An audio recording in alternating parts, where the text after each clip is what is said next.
Pleasure to meet you. Likewise. Real pleasure to meet you. The Holdovers, it was a well-executed movie. I loved it. Thank you. You're asked what this movie's all about. How do you describe it? I think it's about three people who are all going through their own personal journey and struggling and with their own issues.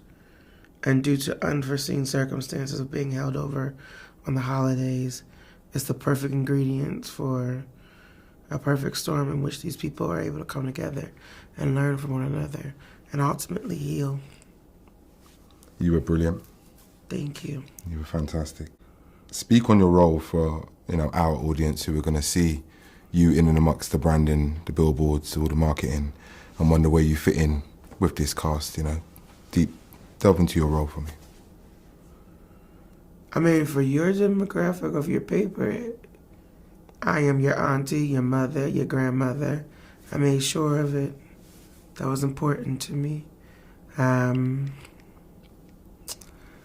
She is a woman who we all can relate to and know, even beyond race, but in particular to the people that are going to be listening to this.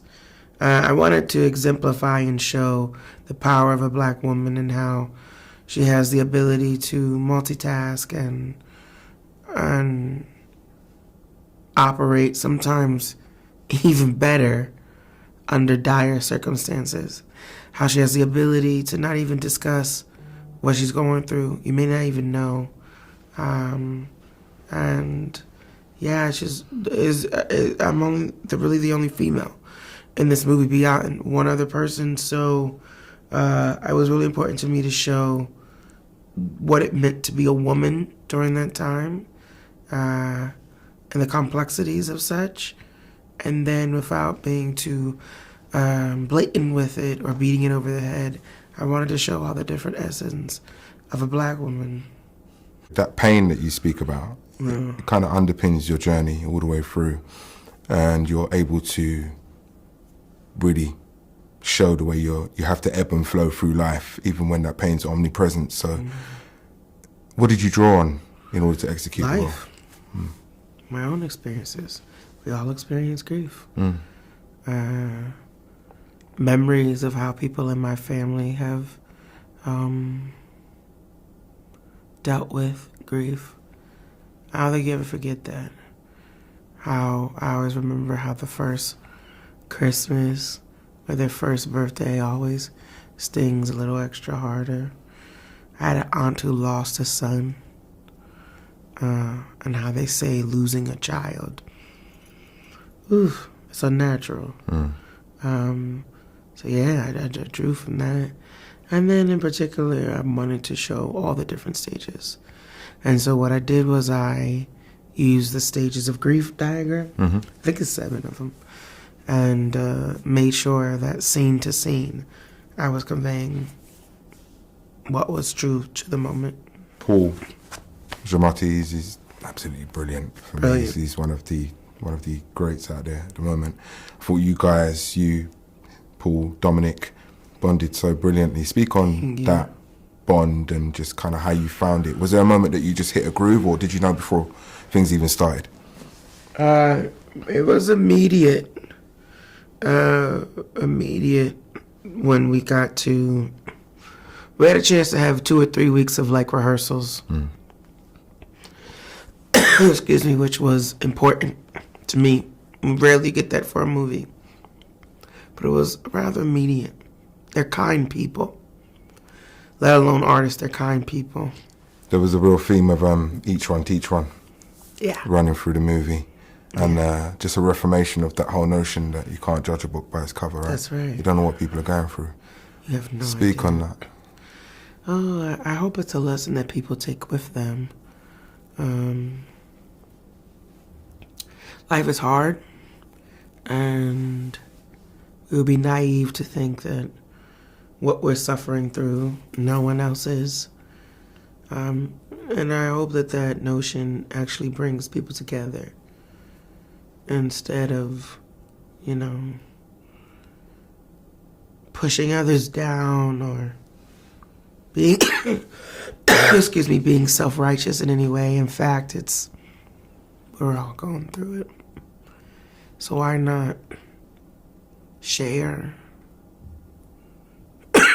open up, you know? I really hope that people can be a bit more kind. And perchance maybe we can all, I don't know, it seems a bit idyllic, but, or naive, but I do hope that we all can become closer with one another. The world is so divisive. That's how they want it. It looked like,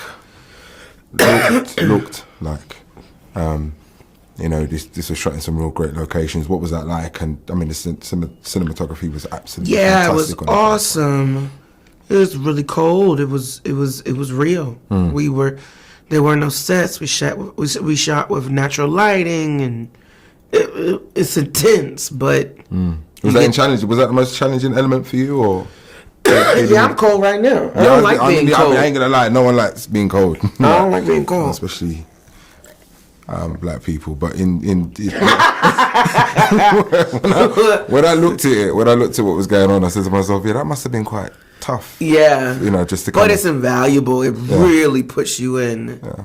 If anything was method, I guess that was. It really puts you in the given circumstances. A word on working with the director, Alexander. He's fantastic. What I loved most about him is that, as accomplished and lauded as he is, that he was open to hearing me out and having an understanding of the black experience and the black female experience. In no way was he trying to tell me, explain to me what we do and how we do it. I remember he really wanted me to have my hair in rollers for majority of the movie. And I was like, nah. We can do it. Yeah. But it's got to be at a very specific point. Hence, when you see her in the privacy of her room, her hair in rollers, I was like, the moment she walked out that door is work. I was like, that's like you coming to work in pajamas. We ain't wearing no rollers. But it was cool because he was open to it. Receptive. Yeah. Good. Yeah, because they usually are not. Or want to tell you culturally what you do. So I was nervous about that in the beginning.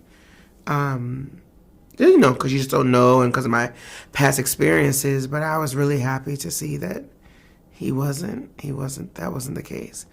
And just creating such a beautiful, actor-friendly environment. Next month, the 44th London Critics' Circle Film Awards ceremony returns to Mayfair in London. The Holdovers has been nominated for Film of the Year. Paul has been nominated for Actor of the Year for his role in the movie. Dominic, Breakthrough Performer of the Year for his role. And you've been nominated for Supporting Actress of the Year. The movie's gone down well already. I think I can see this growing in terms of how people gravitate to it as the year goes on. How does that make you feel at this point? This stuff is interesting because you'll create, as an artist, if you get so lucky, quite a few projects. Some people will never even see it. Some people won't be into it. I say that to say, I'm eternally grateful. Yet there's no rhyme or reason. So I look at this opportunity as a moment where the work is getting out there. And the beautiful part is, those who didn't see the other stuff, if they choose to and are intrigued to, can now see the other things that I'm doing. And this is extremely humbling. It's not why I do what I do, but it means a lot to me that people who I highly respect see value in it. And it means a lot to me that the work that I've done has enabled and created a space for people to feel connected. Because to me, it's therapy, It's the process of healing by revealing. And so the more people that I can reach outside of critics, outside of the industry, human beings, this is part of my purpose, my mission in life. the more that I can reach and making those connections, I'm content. Appreciate you. Thank you so much.